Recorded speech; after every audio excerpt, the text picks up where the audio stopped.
ইলামবাজার ব্লকের সুখবাজার পুষ্পাঞ্জলি নৃত্য শিল্পালয় সরস্বতী ঠাকুরের সাজসজ্জা এবং মূর্তি চোখে পড়ার মতো।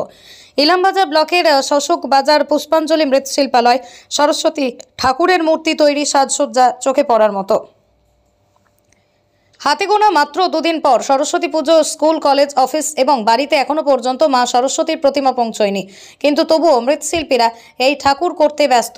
পুষ্পাঞ্জলি মৃৎশিল্পালয় কম বেশি 50 বছরেরও পুরনো শিল্পকেন্দ্র। গত বছরের তুলনায় ঠাকুরের অর্ডার এবং শিল্পীদের কাজ নেই বললেই চলে।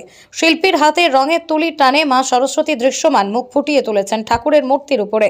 দুর্মূল্যর বাজারে এই ঊর্ধ্বমুখী, এরপরে ঠাকুরের দাম আরও অর্ডার নেই বললেই চলে এবং মাল মশলার দাম বেড়েছে, কিন্তু সেই অর্থে প্রতিমার দাম একই আছে।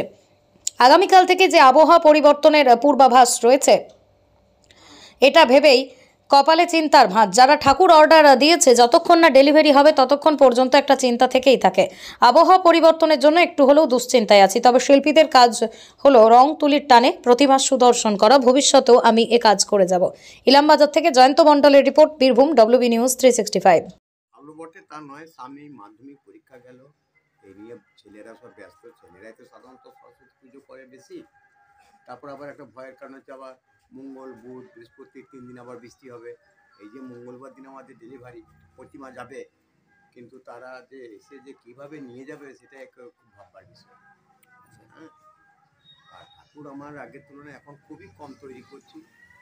ঠাকুরের চাহিদা আছে, কিন্তু তুলনামূলক আমার চারিদিকে প্রচুর শিল্পী, কাজে আমরা প্রচুর পরিমাণে মার খাচ্ছি। এটা আমার মায়ের নাম, পুষ্পাঞ্জলি পাল হচ্ছে আমার মায়ের নাম।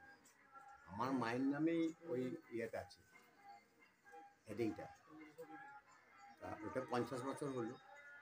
আচ্ছা, লস একবারে পুরোপুরি, কারণ মানে আর বছরে যে ঠাকুর 3000 টাকায় বিক্রি করছি, সে ঠাকুর এবারে আরও 500 টাকা কমে যাচ্ছে। আর আমি যদি 500 টাকা না কমাই, অন্য শিল্পীরা দিয়ে দিচ্ছে, অথচ মালটা আমাকে কিন্তু তার আর বছরে যা জিনিসের দাম দিয়ে কিনেছি তার থেকে আজকে এবছরে বেশি দাম দিয়ে মাল কিনতে হচ্ছে।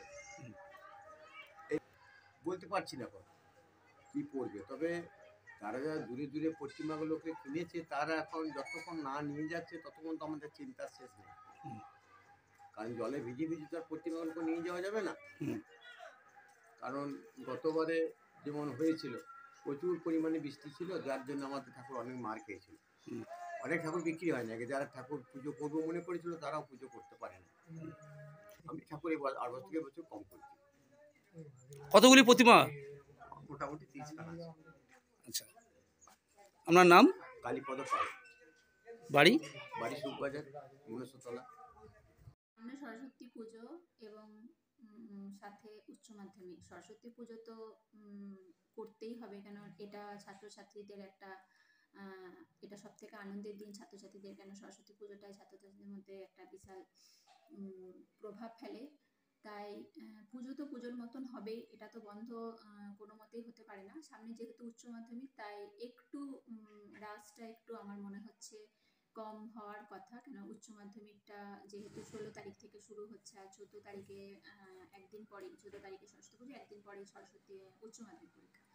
সেই জন্য পুজো আনন্দেই কাটা, সাথে তো আবার 14 তারিখ ভ্যালেন্টাইন ডেও পড়েছে, তো সাথে করে দুটোর আনন্দ একসাথে খুব তাড়াতাড়ির মধ্যে কাটি। তা সবাইকে বলবো মানে পরীক্ষার জন্য প্রস্তুতিটা নেওয়া বিশেষ করে প্রয়োজন। দেখুন, মৃৎশিল্পীরা ঠাকুর তৈরি করে, এটা সত্যি এখনো আমাদের মৃৎশিল্পীরা যে এইভাবে কাজ করে চলেছে, মূর্তি এইভাবে তৈরি করেছে, শুধু সরস্বতী কেন, সব রকম ঠাকুরই তারা তৈরি করে মূর্তি। তো তাদের বার্তা বলতে হ্যাঁ, একটা ওয়েদারের একটা চেঞ্জেসের ব্যাপার শুনলাম, যে খবর হচ্ছে যে এটা একটা চেঞ্জেস আসবে, সরস্বতী পুজোর দিন থেকে সম্ভবত বৃষ্টির একটা সম্ভাবনা রয়েছে। তার মধ্যে আশা করি ঠাকুরের যেটা শুকানোর ব্যাপার আশা করি হয়ে গেছে, এবার ওটাকে এখন লাস্ট মুহূর্তে যেটা সাজানো, তার জুয়েলারি পরানো থেকে শাড়ি পরানো, চুল লাগানো, যেগুলো হয় আর কি, এগুলোই বাকি রয়েছে।